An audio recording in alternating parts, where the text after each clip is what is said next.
What if I told you that the most powerful transformation an empath can go through has nothing to do with becoming stronger and everything to do with what they choose to leave behind? Stay with me, because what Carl Jung discovered about psychological maturity will completely redefine what you think it means to grow as an empath. Carl Jung said that growth is not about adding more to who you are. It's about shedding what no longer serves you. And nowhere is this more true than in the journey of the mature empath. You see, most people think empaths evolve by building walls, by becoming tougher. But Jung's research revealed something far more profound and, honestly, far more liberating. The empath doesn't harden. They outgrow, and the things they leave behind will shock you. Here's the first thing mature empaths outgrow, and trust me, it's the one that changes everything. According to Carl Jung, there's a phenomenon he called the savior archetype. It's a deep unconscious pattern that drives certain individuals to carry burdens that were never theirs to bear. Empaths are magnetically drawn to this archetype. They see suffering and they feel compelled, almost physically pulled, to fix it. But here's what Jung understood that most people miss. The compulsion to save others is not pure compassion. It's often an unconscious avoidance of saving yourself. The mature empath recognizes this. They stop confusing their own unhealed wounds with someone else's emergency. They learn what Jung called conscious withdrawal, the ability to witness pain without absorbing it, to care without carrying. And when this shift happens, it's absolutely seismic. But the second thing they outgrow is even more surprising. Carl Jung said that the deepest loneliness is not being alone. It's being in a room full of people and realizing none of them see you. Empaths live with this feeling constantly. They spend enormous energy trying to translate their inner world for people who simply don't have the vocabulary to receive it.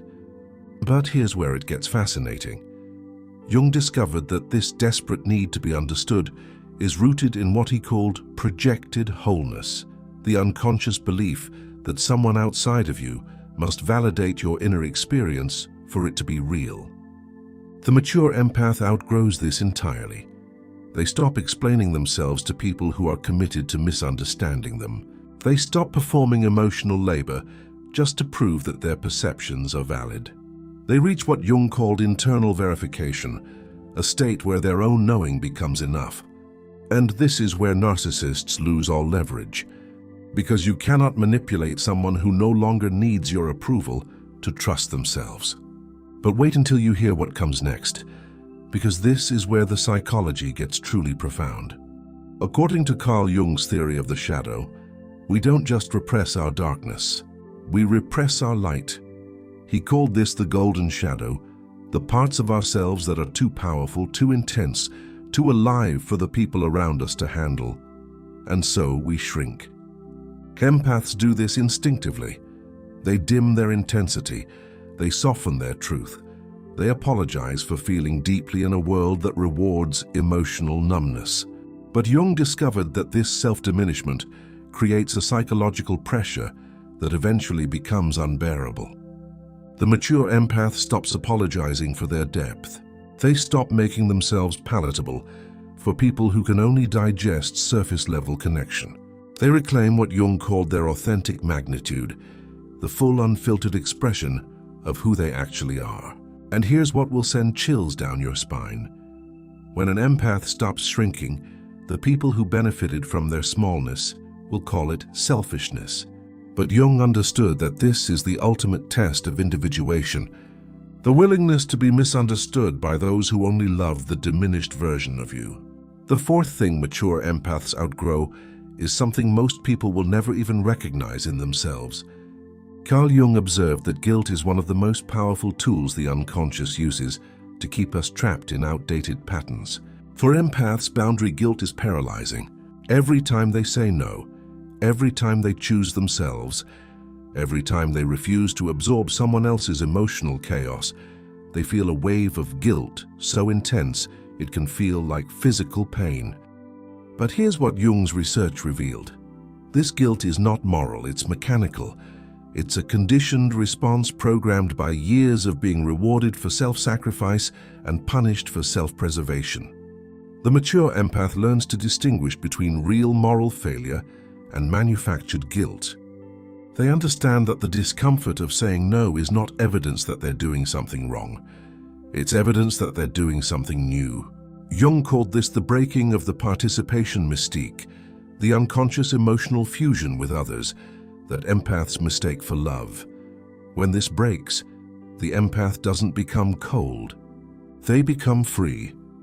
And that freedom terrifies anyone who depended on their boundaryless devotion. But the final thing mature empaths outgrow. This is the one that transforms everything permanently. According to Carl Jung, one of the most destructive psychological patterns is the unconscious equation of suffering with devotion. He observed this particularly in individuals with deep feeling function dominance, people who measure the authenticity of their love by how much it hurts. Empaths are especially vulnerable to this. They stay in relationships that destroy them because leaving would feel like a betrayal of their own depth. They interpret their own suffering as evidence that they care more, feel more, love more than anyone else. But Jung discovered that this equation is a trap. Pain is not proof of love. It's often proof of misalignment. The mature empath learns to separate the sensation of depth from the reality of dysfunction. They stop romanticizing their own suffering. They stop treating their wounds as badges of emotional superiority. And when this final shift happens, something Jung called the great reversal takes place. The empath stops seeking relationships that test their endurance and starts choosing ones that honor their peace. They stop measuring love by how much they can withstand and start measuring it by how much they can flourish. Carl Jung said that the privilege of a lifetime is to become who you truly are. The mature empath embodies this truth more completely than almost anyone. They don't become less sensitive. They become more selective. They don't lose their capacity to feel. They gain the wisdom to choose what deserves their feeling. They outgrow the roles that were never theirs. They shed the guilt that was never warranted. They release the people who only loved them when they were small. And what remains, what Jung called the individuated self, is something absolutely magnificent. Not louder, not harder, not colder, just whole. And wholeness, according to everything Carl Jung spent his life studying, is the most powerful state a human being can achieve. The mature empath doesn't just survive their journey. They become living proof that the deepest sensitivity, when refined by wisdom and protected by discernment, becomes the most extraordinary strength the human psyche is capable of producing. And once you understand this, you will never again mistake their quietness for weakness, their boundaries for cruelty, or their selective love for indifference. Because what you're witnessing is not someone who stopped caring, it's someone who finally learned to care correctly.